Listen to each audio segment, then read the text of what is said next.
पूस की रात। हल्कू ने आकर स्त्री से कहा, सहना आया है, लाओ जो रुपए रखे हैं उसे दे दूं, किसी तरह गला तो छूटे। मुन्नी झाड़ू लगा रही थी, पीछे फिरकर बोली, 3 ही तो रुपए हैं, ये दे दोगे तो कम्बल कहाँ से आएगा। माघ पूस की रात हार में कैसे कटेगी। उसे कह दो फसल पर रुपए दे देंगे, अभी नहीं है। हल्कू कुछ देर यूं ही खड़ा रहा। पूस सिर पर आ गया है, कम्बल के बिना हार में रात को किसी तरह नहीं जा सकता। मगर सहना मानेगा नहीं, घुड़कियां जमाएगा, गालियां देगा, बला से जाड़ों मरेंगे, बला तो सिर से टल जाएगी। यह सोचता हुआ वह अपना भारी भरकम डील लिए हुए जो उसके नाम को झूठा साबित करता था स्त्री के समीप आ गया। खुशामद करके बोला, ला दे दे, गला तो छूटे, कंबल के लिए कोई दूसरा उपाय सोचूंगा।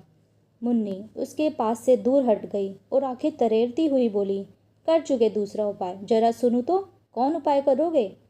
कोई खैरात में दे देगा कंबल, न जाने कितनी रकम बाकी है जो किसी तरह चुकाने में नहीं आती। मैं कहती हूँ तुम खेती छोड़ क्यों नहीं देते, मर मर कर काम करो और उपज हो तो बाकी दे दो। चलो हो गई छुट्टी, बाकी चुकाने के लिए ही तो जन्म हुआ है। पेट के लिए मजूरी करो, ऐसी खेती से बाज आए। मैं रुपए ना दूंगी, कह देती हूँ ना दूंगी। हल्कू उदास होकर बोला, तो क्या गाली खाऊं। मुन्नी ने तड़प कर कहा, गाली क्यों देगा, क्या उसका राज है। मगर यह कहने के साथ ही उसकी तनी हुई बोहें ढीली पड़ गई।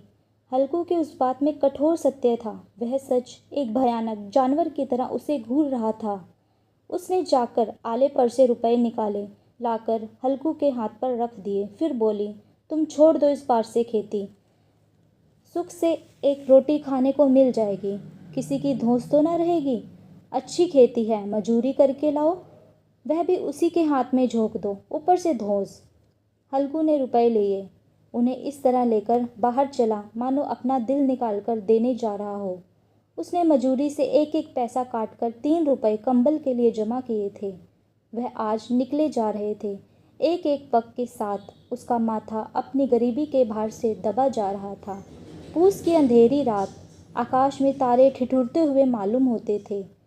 हल्कू के खेत से किनारे ऊख के पत्तों की एक छतरी थी, उसी के नीचे वह बांस की खटोली पर लेटा था। अपनी पुरानी गाढ़ी की चादर ओढ़े वह बुरी तरह काँप रहा था। खाट के नीचे उसका संगी कुत्ता जबरा पेट में मुंह डाले सर्दी से कूकू कर रहा था। दोनों में से एक को भी नींद नहीं आ रही थी। हल्कू ने घुटनों को गर्दन में छिपाते हुए कहा, क्यों जबरा, जाड़ा लगता है। मैं कहता तो था घर में पुआल पर लेटा रह, फिर यहाँ क्या लेने आया है। अब खाओ ठंड, मैं क्या करूँ।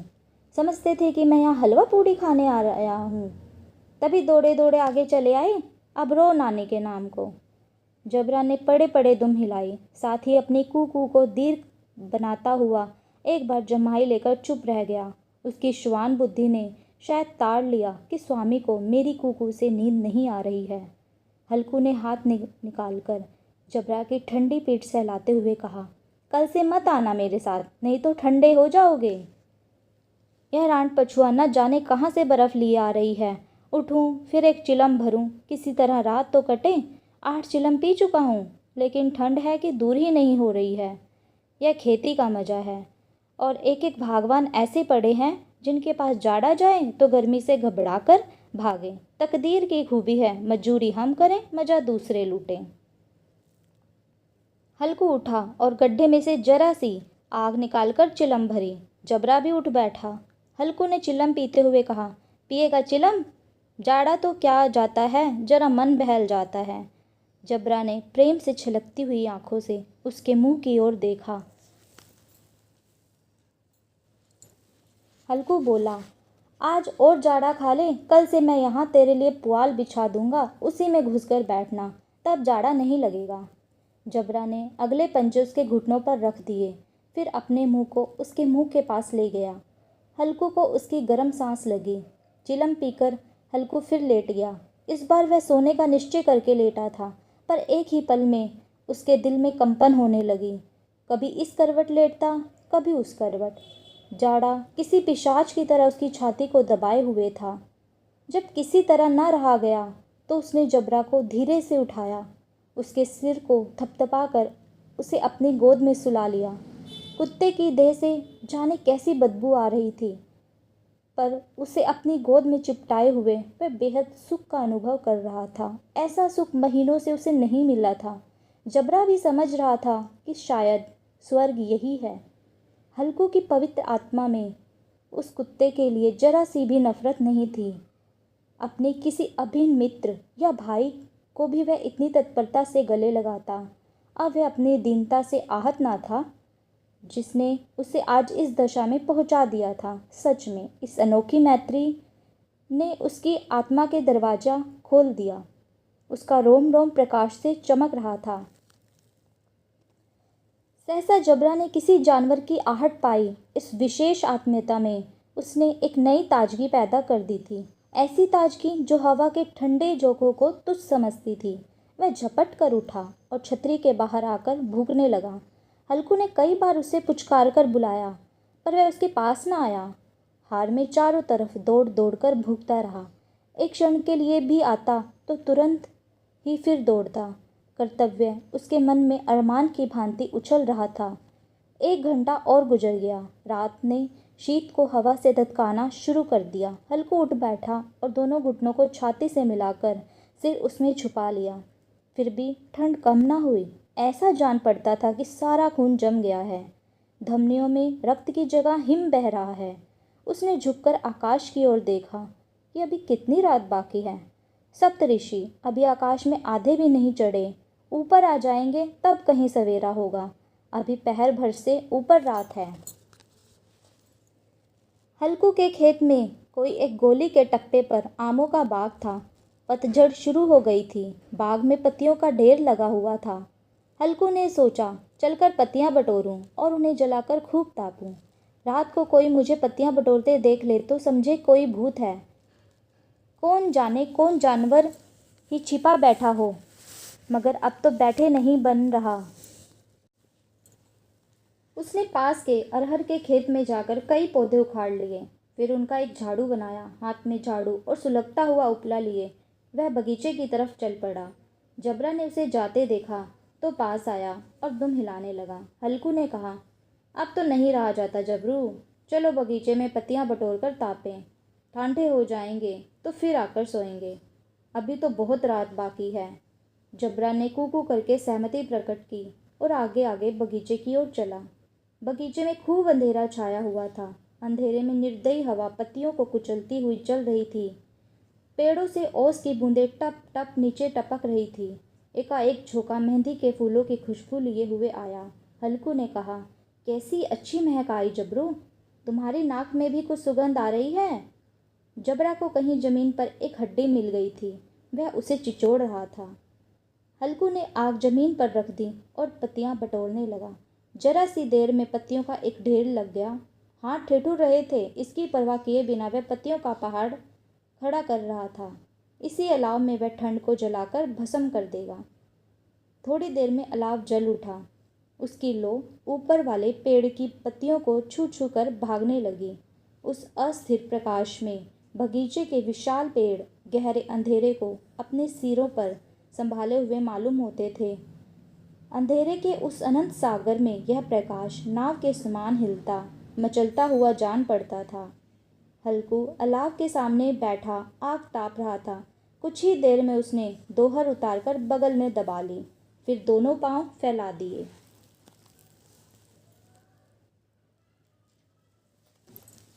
मानो ठंड को ललकार रहा हो कि तेरे जी में जो आए सो कर ले। ठंड की असीम ताकत पर विजय पाकर वह विजय गर्व को दिल में छुपा नहीं सकता था। उसने जबरा से कहा, क्यों जब्बर, आप ठंड नहीं लग रही? जबरा ने कू की, मानो कह रहा हो कि आप क्या ठंड लगती ही रहेगी। पहले से यह उपाय नहीं सूझा, नहीं तो इतनी ठंड क्यों खाते? जबरा ने पूंछ हिलाई। अच्छा आओ, इस अलाव को कूदकर पार करें, देखे कौन पार निकलता है। अगर जल गए बच्चा तो मैं दवा नहीं करूँगा। जबरा ने आग की लपटों की ओर कातर नेत्रों से देखा।